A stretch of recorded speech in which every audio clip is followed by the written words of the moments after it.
This week's Aviation 101 Fun Facts aircraft is the Boeing 247. The Boeing 247 is one of the first American passenger airliners. It is one of the first aircraft to incorporate all-metal semi-monocoque construction using all-metal or analyzed aluminum, a cantilevered wing, and retractable landing gear. This aircraft was developed from the Boeing monomail planes, the B-200, B-221, and B-221A, and the B-9 bomber. The first flight of the Boeing 247 was on February 8, 1933, and was introduced for service on May 22, 1933, to Boeing Air Transport.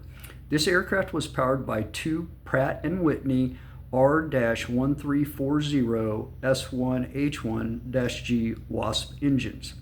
A fun fact, one of these engines was able to power this plane at full flight weight if needed in an emergency. The B-247 had a crew of 3 and could transport 10 passengers and their luggage plus 400 pounds of mail to their destination up to 745 miles or 1199 nautical kilometers, 647 nautical miles.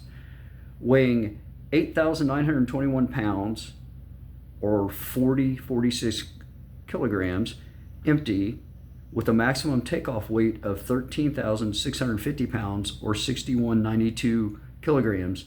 The Boeing 247 had a maximum speed of 200 miles per hour, a cruise speed of 189 miles per hour, or 304 kilometers an hour, 164 knots, a service ceiling of 25,400 feet, and an absolute ceiling of 27,200 feet. An interesting fact about this aircraft is that at the time it was faster than the fastest American fighter plane, the Boeing P-12.